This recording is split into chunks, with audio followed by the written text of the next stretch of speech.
record. All right, so good morning, everyone. Let's go ahead and dive back on into Macbeth Act 1, Scene 3. We're going to be finishing that up today, and then we're going to be moving on into scenes 4 and 5. So if you guys remember, yesterday we got to meet Macbeth and his best friend Banquo. They're BFFs forever. I know that BFF is like best friends forever, but it's like forever, forever. And Banquo is one of my favorite characters, but he did not come across as like the best because he was kind of a jerk to the witches. And we also got to learn about the witches, a little bit of their background story, their origins. Well, not really their origins, but how they're a little vindictive. And can we really trust them? Not so much. We don't really like them. We do and we don't. We do and we don't. And so they prophesied that Macbeth was going to be the Thane of Glamis, which he already is, the Thane of Cawdor, which we already knew, but he didn't. And then he was going to one day be king. Oh, so exciting. And Macbeth is just all like, what? And he's kind of freaking out a little bit. And Banquo's a little jealous and he's like, witches, what about me? What about me? Can you share some things about my life? And they're like, yes, you're not going to be king, but you will be the father of kings. You'll have a happier life. And, your life is going to be better than Macbeth's, but it's, yeah, they weren't as specific, it's not like titles, but at least they were saying that he was going to be happier. So then the witches go and vanish and the ground bubbles. The dirt is bubbling. That still just really bothers me for some reason. I don't know why it bothers me that much. It probably didn't happen. Well, it obviously didn't happen on the stage in the Globe Theater. And maybe they just knew that the ground was bubbling because then Banquo in the next sentence was like, did you see the ground bubbling? So maybe that's the way it happened. I don't know. But then Ross and Angus, and I always like to go and picture Ross Geller from Friends for Ross. He comes on in with Angus, and they're like, Macbeth, my man, you are now the Thane of Cawdor. And Banquo, we ended with at the top of page 9, who was like, what? Can the devil speak true? He's like, oh, those witches were right. How did that happen? That's so amazing. And that's where we ended yesterday. So let's go ahead and get started here. We're at the top-ish part of page 9. So here we go. The Thane lives yet, but under heavy judgment bears that life which he deserves to lose. Whether he was combined with those of Norway, or did line the rebel with hidden help and vantage, or that with both he laboured in his country's wrack, I know not. But treason's capital confessed and proved have overthrown him. Glamis and Thane of Cawdor. The greatest is behind. Ooh, all right, so we had a lot of stuff going on in there. So Banquo originally had his aside of saying, what can the devil speak true? And Macbeth was saying, and this, we didn't start with this part, but I just want to go with it. Macbeth is freaking out. He doesn't believe it. He says, how can you give me another Thane's title when he's still alive? And Angus is like, well, since the former Thane committed treason, he's going to be killed because he was a traitor. Therefore, the Thaneship, I don't know if that's the right terminology, but it is now, is open, and Duncan is just all like, yeah, thanks, Macbeth. And then Macbeth, in his aside, we get to see, so this is him talking to himself, but we get to hear it. It's kind of like the little voiceovers. Says Glamis and Thane of Cawdor, the greatest is behind. And this is the first bit of darkness that we see in Macbeth. And he's now tempted at the thought of being king because 2/3 of the promises from the witches have already come true within like 5 minutes. And he's just all like, I do kind of want to be king. And he doesn't want to wait. So let's see what else he has to say. Thanks for your pains. He whispers urgently to Banquo. Do you not hope your children shall be kings, when those that gave the Thane of Cawdor to me promised no less to them? That trusted home might yet enkindle you unto the crown, besides the Thane of Cawdor. But 'tis strange, and oftentimes to win us to our harm, the instruments of darkness tell us truths, win us with honest trifles, to betrays in deepest consequence. Cousins, a word with you. We cut in there. So then he says to Ross and Angus, he's like, oh, well, thank you so much for coming out into the woods and finding me. I really appreciate this. This is some really cool news. Thanks. He's being really gracious, good guy. And then he like pulls his best friend Banquo to the side and he's like, dude, do you hope that what the witches said is true? Like your kids are going to be king. That's cool. But Banquo was just like, dude, we gotta like slow our roll here because they were witches. They're kind of evil creatures. And he's like, we have to take this with a grain of salt. He says, sometimes, these things come true. He's like, I mean, come on. People knew that the Thane of Cawdor was a traitor and that you had defeated him. And of course he was going to be a traitor. And of course Duncan was going to be happy. So it makes sense that he would become the next Thane of Cawdor as a thank you. I mean, Banquo could have too, but Macbeth unseen somebody, a little bit more intense. And he realizes that the witches are using Macbeth's desires to turn his head. Because let's face it, if he's a Thane and a very powerful Thane, it is within the realm of reason that he would one day become king. When Duncan died, if he was still the most powerful, it would be like, yeah, he's the most popular, so sure. So Banquo is just like, I'm not going to deal with this right now. And instead, he's just like, hey, Angus and Ross, I need to talk to you. He's like, dude, we'll talk about this later. We can't trust the witches, though. Whereas Macbeth's just all like, this sounds great. So now he's going to have an aside again where he's just kind of talking to himself and we can hear it. Think of like that little inner monologue.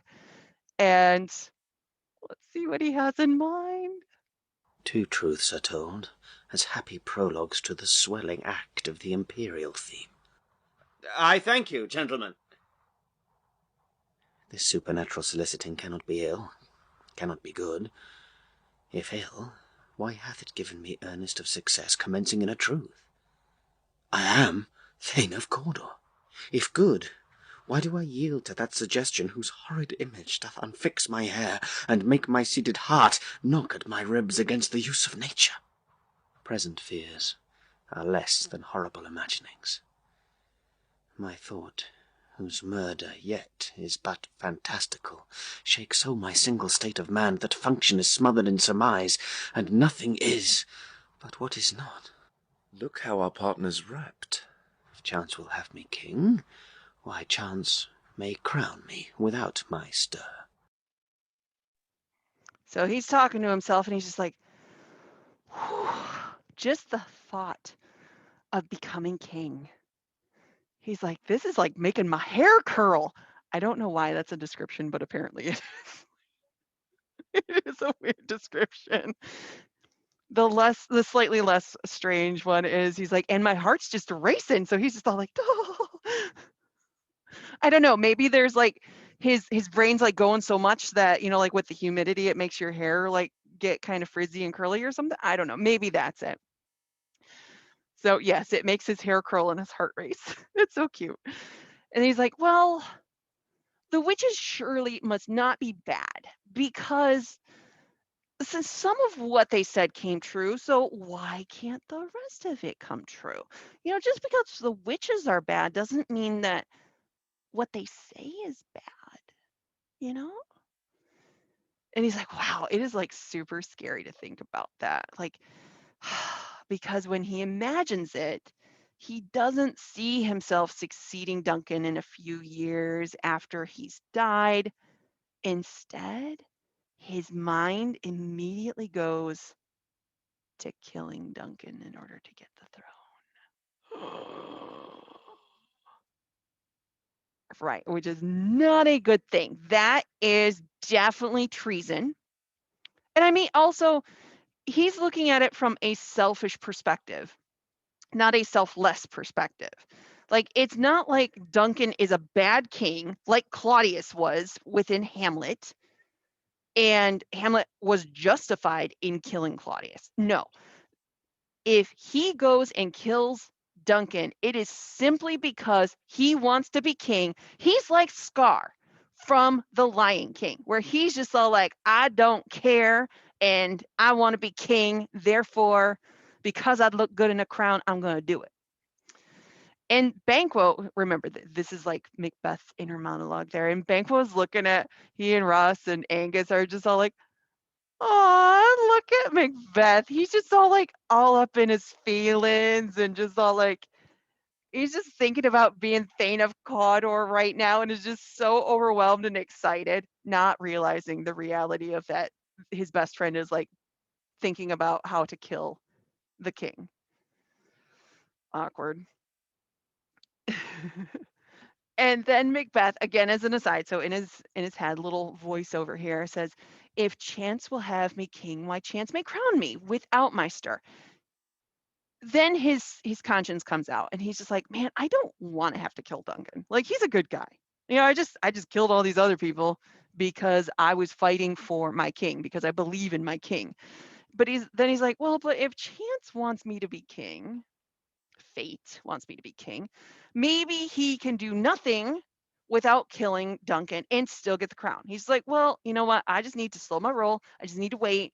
I just need to take my time and realize it." But do you think he will? No, it's called the tragedy of Macbeth. Of course not. He's going to be like, I'm going to go kill me a king, which is not cool.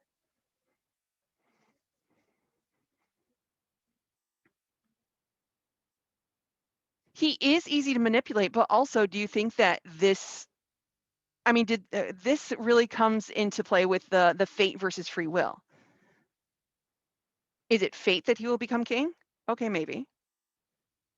But is it free will of when he becomes king? And that's the big thing. It's like, oh, intense. Ah, you know, because I don't know if somebody told me that I was going to become president or something like that, or well, let's face it, I'm not going to become president. I can't handle that stress. If somebody told me I was going to become principal, because that at least, you know, I have the education for it at least. I would not immediately be like, oh my gosh, let me go and try to like hurt Mr. Chapman or something. That just does not even compute. That no, that no, that's terrible. Instead of be like, oh, okay, that's really cool. You know, what could I learn like from him? You know, maybe I could, you know, be mentored by him, maybe sit in on some stuff and, you know, things like that. Maybe I can learn some things and then eventually, you know, that would happen. And how cool would that be? That'd be awesome. Um, but no, it does. My mind doesn't immediately go to that. That's terrible. Like, how can I get rid of the? No, that's oh my gosh, that gives me the heebie-jeebies just thinking about it. Ah, so no, I guess Macbeth and I are not the same, and that's good. All right, let's continue on. New honours came upon him like our strange garments, cleave not to their mould, but with the aid of use. Come what come may, time and the hour runs through the roughest day. So have you guys ever? Oh, what is that song? I just know the line of the "Come What May." I know that it's in Moulin Rouge, and I think it's an Elton John song. Maybe not. No, it's not. It's not. I should know that. But that is where it's referenced from, is this with Macbeth talking to himself. And he's like, come what may, time and the hour runs through the roughest day. That means that time waits for no man. Oh. And he's beginning to see what he must do. Oh no. He's like, if I want to be king, he's like, you know what? I could have an accident. Something could happen. You know, especially for back then, you know, it's just pretty much like if you survive the day, it was a good time. He's like, if I want to be king, I got to make sure that I become king. No, and you know, no matter what. It's a little scary. Worthy Macbeth, we stay upon your leisure. Give me your favour, my dull brain was wrought with things forgotten. Kind gentlemen, your pains are registered where every day I turn the leaf to read them. Let us toward the king. Think upon what hath chanced, and at more time, the interim having weighed it, let us speak our free hearts each to other. Very gladly. Till then, enough. Come, friends. And that's the end of scene 3. So Macbeth turns to his bestie and he's like, well, he's thinking to himself, he's like, well, Banquo has always been the most trusted. Like, he's always had his back in so many battles. And now he wants Banquo's help and support. But based upon what we've seen so far, where Banquo's just all like, dude, slow your roll about the witches there, do you think that Banquo will help Macbeth? And in case you're just all like, I don't know, remember that Banquo is historically, and this is historically accurate, the ancestor of King James I. And King James I was the one who made Shakespeare rewrite the first draft of Macbeth because it was historically accurate.